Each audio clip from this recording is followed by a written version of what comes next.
그 맨 처음에 이제 명량이라고 하는 작품을 처음 준비하실 때의 마음하고 또 이렇게 8년 만에 속편이자 프리퀄이라고 할 수 있는 한산용의 출연을 준비하던 이 두 마음이 어떻게 좀 달랐는지 좀 여쭤보고 싶습니다.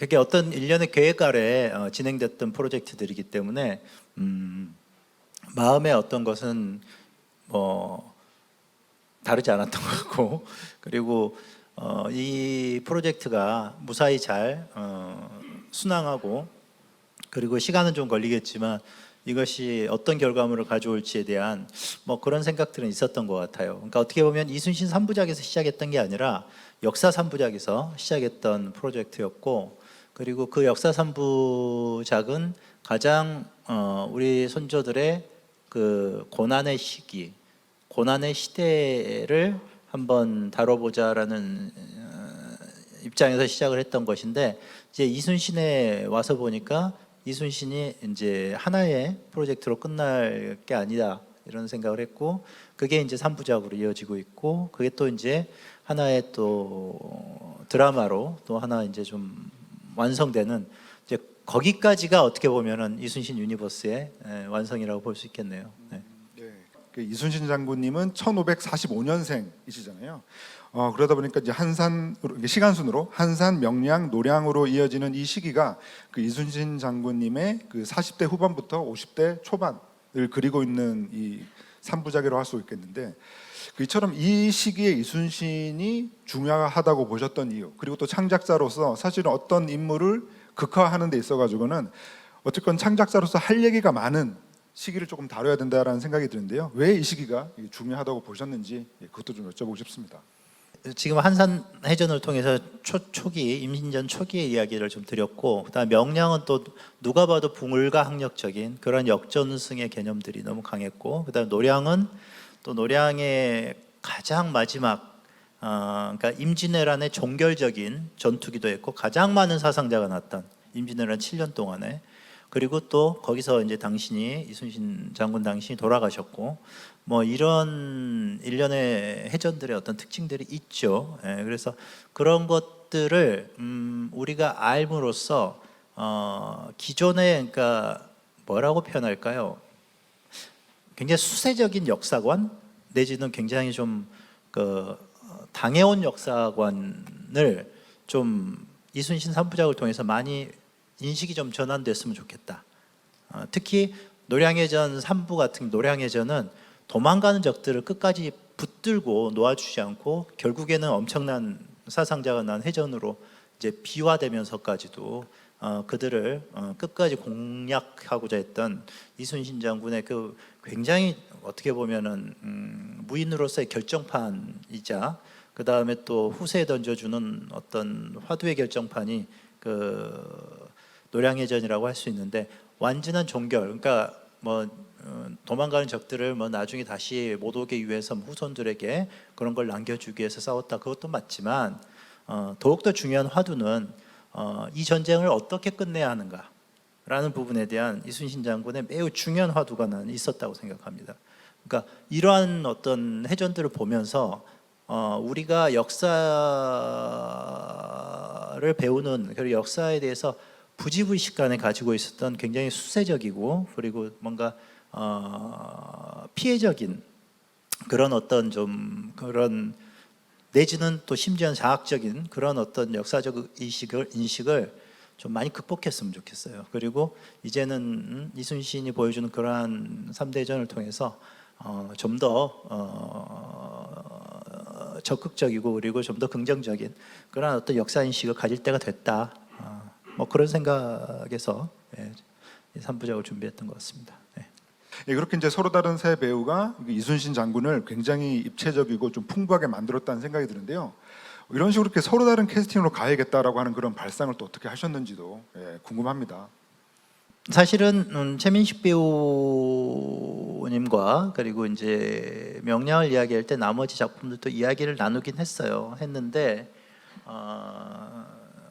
우리 최민식 선배께서는 이제 나 한 작품만으로도 이게 감당이 그렇게 쉽지 않다. 이제 막 힘들다 뭐 이런. 근데 그 말을 처음에는 좀 서운하게 들었어요.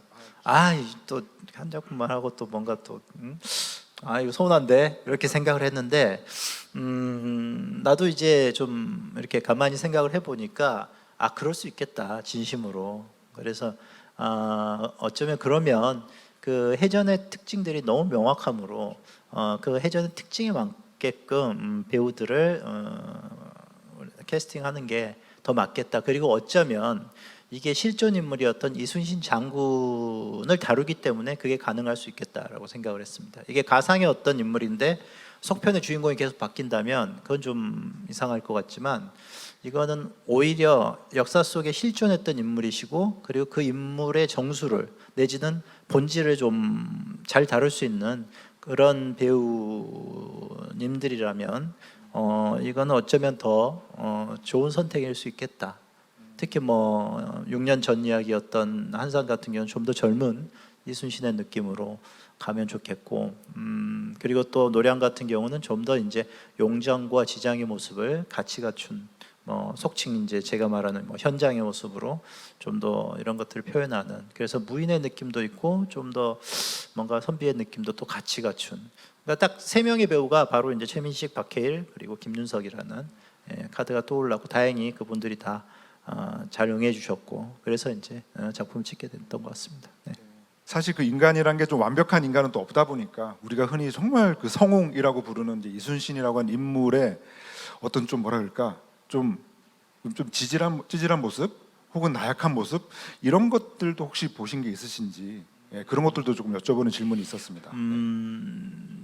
뭐 그런 측면보다도 오히려 그러니까 철저하게 분석하고 연구했다기보다는 철저하게 상상을 많이 했던 것 같아요. 그리고 그 상상을 하는 앞에는 항상 난중일기가 있었던 것 같고요. 그리고 그랬을 때 이순신이라는 인물이 굉장히 과묵하고 그 유성룡 서해 유성룡 대감의 이제 표현에 따르면 굉장히 과묵하고 단아한 선비와 같았다라는 표현이 있는데 그 표현이 맞다라는 느낌이 난중일기를 보면서 들었어요. 그러니까 난중일기를 보시면 굉장히 간결해요. 그 담백하고 그리고 자기의 의외로 자기 감정에 대해서 드러내는데 그렇게 주저함이 없고 뭐 그런 것들이 굉장히 강했고 그 다음에 어떤 기록들은 본인이 좀 이렇게 거칠고 너무 간략하게 썼다 그러면 다시 보강해서 또 쓰시기도 하시고 뭐 이런 모습들이 보면은 그러니까 바른 안목과 그리고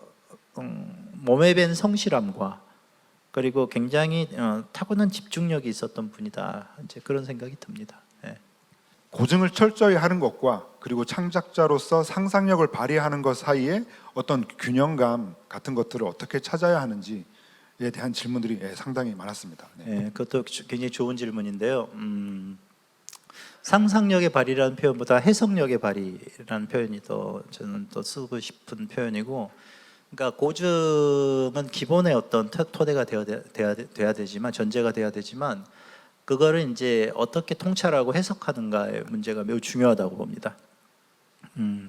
그 해석에 있어서 뭔가 그 해석이 내 스스로 현재 관객들에게 특히 대한민국 관객들에게 던져지는 그 해석이 마땅하다면 내지는 굉장히 내가 정말 솔직하게 던지고 싶은 그런 지점에 있다면 이제 그게 이제 고증하고의 문제에 있어서 조금 좀 괴리가 발생하거나 좀 이럴 수도 있어요. 근데 이제 그런 것들을 극복해도 되는 이제 조금의 어떤 용기가 발생을 하는 지점도 생깁니다, 사실. 일례를 들자면, 그러니까 명량해전에서 많이 이제 이순신 연구하시는 분들이 이야기하는 게 아니 이순신의 대장선에 백병전이 없었어. 응? 근데 뭐 이순신 대장선에서 그렇게 치열한 백병전이 있게끔 그렇게 묘사한 건 잘못된 거지. 그래서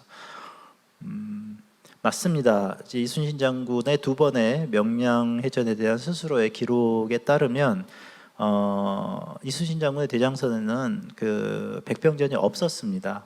다만 그가 이제 구해주려고 하는 그 안위의 배, 거제연령 안위의 배에서는 대선 두 척과 중선 두 척에 휩싸여 가지고 거의 자진할 듯 보이는 안위를 자기 대장선이 구해주는 이제 기록이 있거든요. 근데 그거는 안위배에는 백병전이 엄청나게 벌어지고 있었다는 걸 보여주는 것이죠. 그런데 내가 왜 그거를 이순신 장군의 대장선에 그 백병전을 끌고 왔냐면 결국은 생즉사, 사즉생의 그 한 중심에, 그래서 두려움을 용기로 바꾸어 나가는 그 중심에 이순신이 있었다.